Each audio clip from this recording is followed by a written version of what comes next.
दृष्टि ने सिमी और अखिल को फोन पर अपने प्रमोशन की बात बता दी थी। काफी अरसे बाद इस घर के लोगों को कोई खुशखबरी सुनने को मिली थी। खुशी मनाने के लिए आज सिमी ने पहली बार अपने हाथों से सबके लिए खाना बनाया था। खाना नहीं, 56 भोग तैयार कर रखे थे उसने।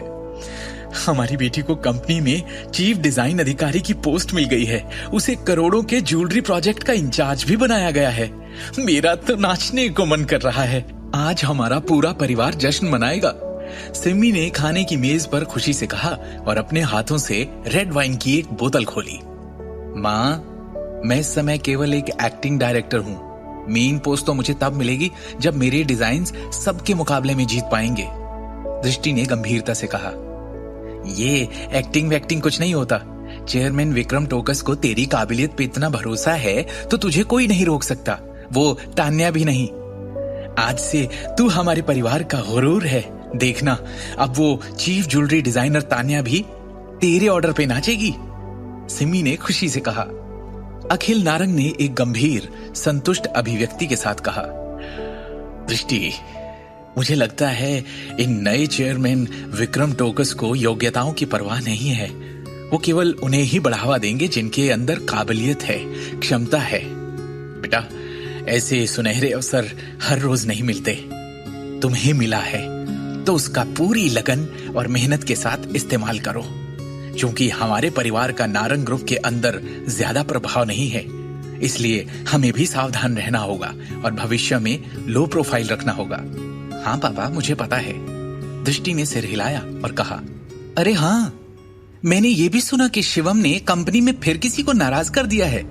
सिंघानिया परिवार के उस दर्श ने इसे चेतावनी दी थी कि इसे सबक सिखाएगा, उसके बाद भी इसकी इतनी जरूरत? सिमी ने उदास भाव से कहा और शिवम की ओर एक असंतोष नजर से देखा।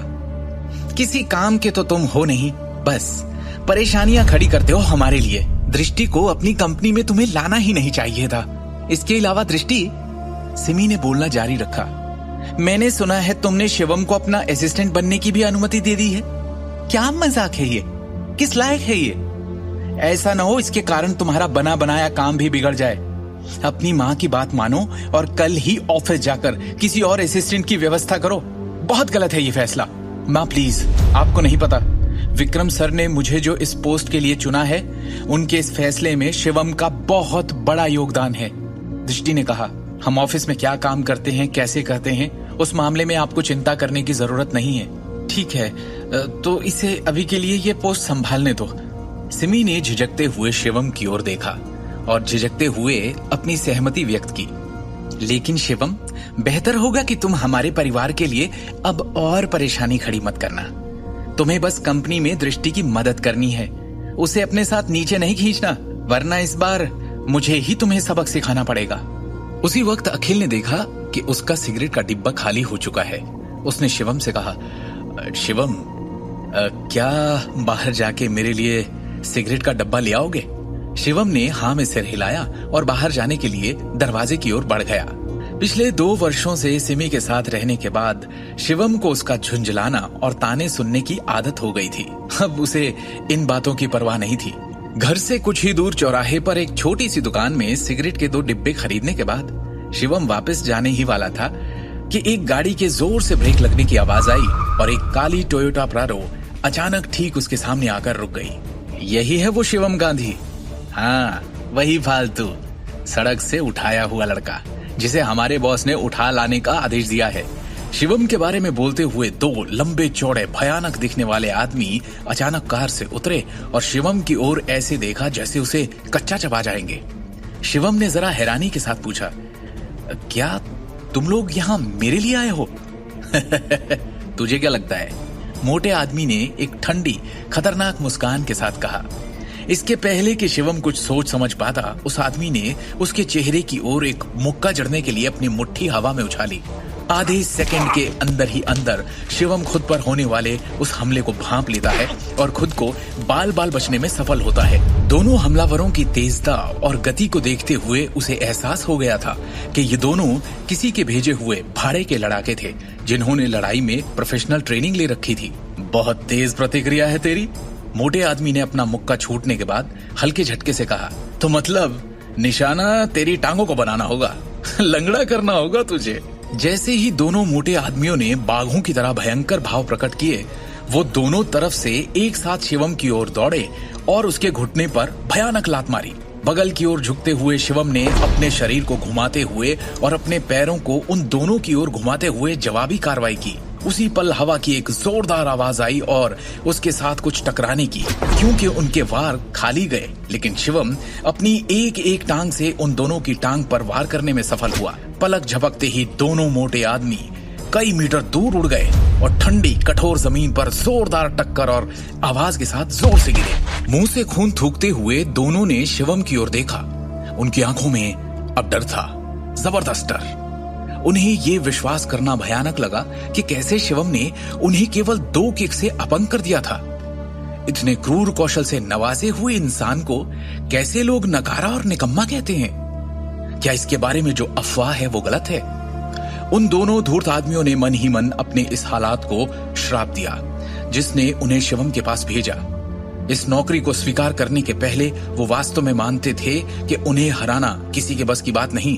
शिवम के कौशल को इन दोनों ने ही काफी कम आंक लिया था। तुम दोनों को यहां किसने भेजा? बोलो। शिवम, जो अभी तक इन दोनों आदमियों के प्रति भावहीन था, अचानक उनकी तरफ ठंडी और तीखी नजर का चुभ जाने वाला तीर छोड़ता है। उसकी आंखों में सवार खून देखकर और ठिठुरन भरी आवाज सुनकर उन दोनों गुंडों की रूह कांप गई। ये देख शिवम ने उन पर निगाहें और पैनी कर दी। तक्षक महल के वंशज के रूप में वो स्वाभाविक रूप से जानता था कि अनगिनत लोग उसके ठिकाने की तलाश में थे।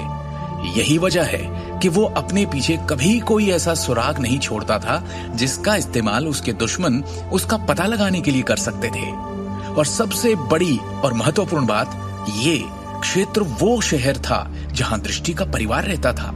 उनमें से एक गुंडे ने कांपती हुई आवाज में कहा, हमारी आपसे कोई दुश्मनी नहीं है, हम तो बस हमारे बॉस के ऑर्डर पे काम करते हैं। दूसरे गुंडे ने उतनी ही खौफ के साथ कहा, और हमें ऑर्डर देने वाले भाई जी हैं, इसलिए बेहतर है कि आप लापरवाही से काम ना करें, वरना वो आपका जीना मुश्किल कर देंगे। शिवम को पहले जरा हैरानी हुई, फिर उसने एक पल के लिए सोचा, गाजियाबाद का जगनपुरी? हाँ, हम गाजियाबाद जिले के भाई जी जगनपुरी के लिए काम करते हैं। चूंकि आपने भाई जी की उपाधि के बारे में सुना है, इसलिए आपको अपने कदम जरा फूंक फूंक कर रखने चाहिए। जब उन गुंडों में से एक ने देखा कि शिवम ने भाई जी यानी पुरी के नाम के बारे में सुना है, तो उसका स्वर और भी कठोर हो गया। शिवम ने एक व्यंग्य भरी हंसी हंसी। जगनपुरी गाजियाबाद जिले का लोकल डॉन काला बाजार में कई गैर कानूनी व्यवसायों के नियंत्रण में था। न केवल उसके पास धन और प्रभाव दोनों थे, बल्कि दिल्ली शहर में भी उसके अत्याचारों के काफी खौफनाक चर्चे थे। पुरी ने तुम दोनों को यहाँ क्यों भेजा? शिवम ने गरजते हुए पूछा। दोनों गुंडों की घिघियां बंद गई। जाहिर था कि वो शिवम के सवाल का जवाब नहीं देना चाहते। खौफ एक बार फिर उनकी आंखों में हिलोरे मारने लगा और साथ आई एक झन्नाटेदार थप्पड़ की आवाज। जिसे थप्पड़ पड़ा था, उस गुंडे ने अपना घायल गाल एक हाथ से ढक लिया, पर वो अब भी कुछ बताने को तैयार नहीं था। ये देख शिवम का गुस्सा 7वें आसमान पर पहुंच गया। वो उनके पास गया और दोनों को बेरहमी से थप्पड़ मारने लगा। उनके गाल पहले ही सूज गए थे, अब मांसपेशियां भी दर्द से कांपने लगी। मेरे धैर्य को चुनौती मत दो। जब उन्होंने महसूस किया कि नुकीले खंजर सी आंखें उन्हें घूर रही है, तो उनमें से किसी ने भी उसे सीधे उसकी आंखों में देखने की हिम्मत नहीं की। चारों ओर से घिरे चूहे की तरह घबराए हुए उन्हें एहसास हो गया था कि यहाँ से भागना मुमकिन नहीं है और कोई चारा नहीं है। ये सोचकर दोनों में से एक गुंडे ने सर झुकाकर कहा, भाई जी ने हमें एक दिन छतरपुर जिले पर निगरानी रखने का आदेश दिया था। हमें ऑर्डर मिला था कि दृष्टि नारंग के परिवार का कोई भी सदस्य घर से बाहर निकले, हम उन्हें बांध कर उठा लें। वो हाथापाई करे तो उन्हें वहीं खत्म कर दें। भाई जी उन्हें उठवाकर उनके साथ क्या करना चाहते हैं, इसका हमें सच में अंदाजा नहीं। अगर शिवम की जगह दृष्टि के परिवार का कोई आज बाहर निकला होता तो निश्चित रूप से ये उन्हें जिंदा नहीं छोड़ते। ये सोचकर शिवम गुस्से से आग बबूला हो उठा। ये बात बोलने वाले गुंडे के चेहरे पर शिवम ने एक जबरदस्त मुक्का मारा।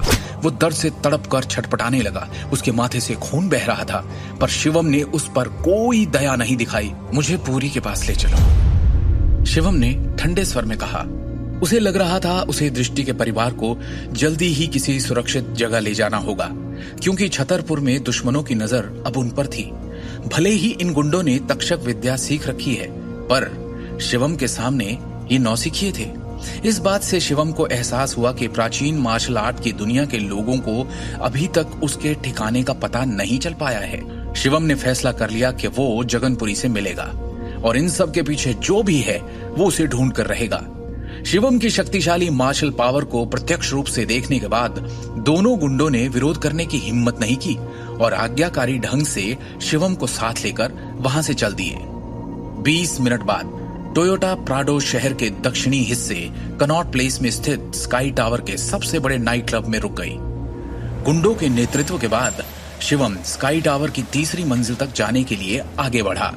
भव्य हॉल में प्रवेश करने पर शिवम का शानदार सजावट से स्वागत किया गया, जबकि सुंदर वर्दीधारी महिलाओं ने क्षेत्र में हर जगह रिसेप्शनिस्ट के रूप में काम किया। हालांकि शिवम को ऐसे माहौल का कोई शौक नहीं था। कुछ देर बाद शिवम ने खुद को एक निजी बड़े कमरे में पाया।